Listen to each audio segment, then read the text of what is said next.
ఉన్నది లేనట్లు లేనిది ఉన్నట్లు నకిలీ డాక్యుమెంట్స్ సృష్టించి సామాన్యుల జీవితాలతో ఆటలాడితే ఎంతటి వారినైనా ఉపేక్షించేది లేదని ఆదిలాబాద్ జిల్లా ఎస్పీ అఖిల్ మహాజన్ హెచ్చరించారు. నకిలీ రిజిస్ట్రేషన్స్ పత్రాలు, ఫోర్జరీ సంతకాలతో అమాయకుల జీవితాలను నాశనం చేస్తున్న అక్రమార్కుల తాట తీస్తామన్నారు.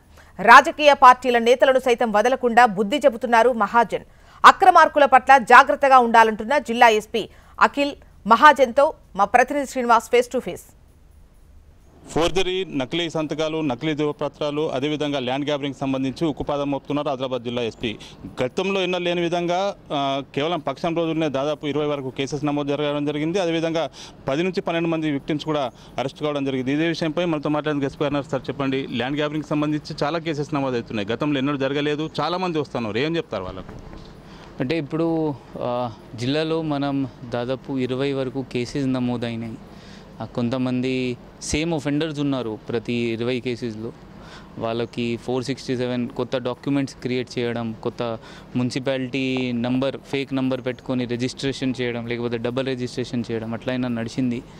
దాని వాళ్ళ కొంతమంది విక్టిమ్స్ వస్తే ఆ ఎఫ్ఐఆర్ చేయడం జరిగింది. దానిలో కొంతమంది రిమాండ్ కూడా అయ్యారు. అంటే అరెస్ట్ అయిన బెయిల్పై వచ్చినాక వాళ్ళు ఏమంటున్నారు అంటే ఇవి సివిల్ మ్యాటర్స్ కాకుండా అంటే కోర్టు పరిధిలో ఉన్నాయి కూడా మమ్మల్ని ఇబ్బంది పెడుతుందని అరెస్ట్ అయిన ఒకరిద్దరు అన్నారు, ఏమంటారు?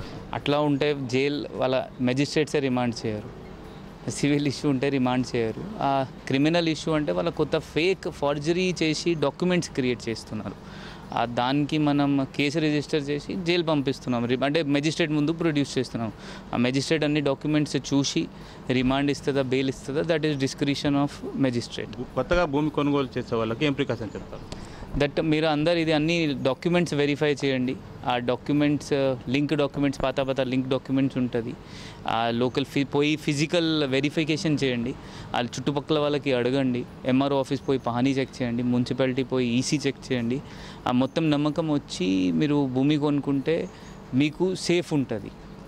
సరే, అక్రమాలు జరుగుతున్నాయి రిజిస్ట్రేషన్ సంబంధించి అంటా ఉన్నారు. చాలామంది అధికారులు, మున్సిపల్ అధికారుల పాత్ర కూడా ఉందంటారు, దీన్ని ఏమంటారు మీరు? దానిలో కొంతమంది మనం గవర్నమెంట్ ఆఫీషియల్స్ కూడా అక్యూజ్డ్ అయ్యారు. వాళ్ళకి కూడా కన్సర్న్డ్ డిపార్ట్మెంట్కి రిపోర్ట్ పెట్టడం కూడా జరిగింది. ఇప్పుడు నెక్స్ట్ వాళ్ళపైన డిస్పరీ యాక్షన్ కన్సర్న్ డిపార్ట్మెంట్ తీసుకుంటుంది. మనం వాళ్ళకి కేసులో ఇన్వాల్వ్ చేసాము. దానికి కోర్ట్ ట్రయల్ చేసిన తర్వాత వాళ్ళకి శిక్ష ఇస్తుంది. మొత్తంగా బాధితులుగా ఉన్నామని చెప్పి మోసపోయిన ఎవరైనా కానీ తమను సంప్రదించవచ్చు అని చెప్పి ఎస్పీ గారు పేర్కొంటున్నారు. ఖచ్చితంగా భూ ఆక్రమణలు కానీ ఫోర్జరీకి సంబంధించిన విషయాలపై ఖచ్చితంగా వెనక్కు తగ్గేది లేదు, ఎంత వారినైనా ఉపేక్షించమని. అదేవిధంగా కొత్తగా ప్లాట్లు కానీ వ్యవసాయ భూములు కొనుగోలు చేసుకునే వారు మాత్రం ఖచ్చితంగా అన్ని రకాల పత్రాలు చూసిన తర్వాత, అనుమతులు పొందిన తర్వాతనే కొనుగోలు జరపాలని జిల్లా ఎస్పీ పేర్కొన్న పరిస్థితి. శ్రీనివాస్, హెచ్ఎండి, ఆదిలాబాద్.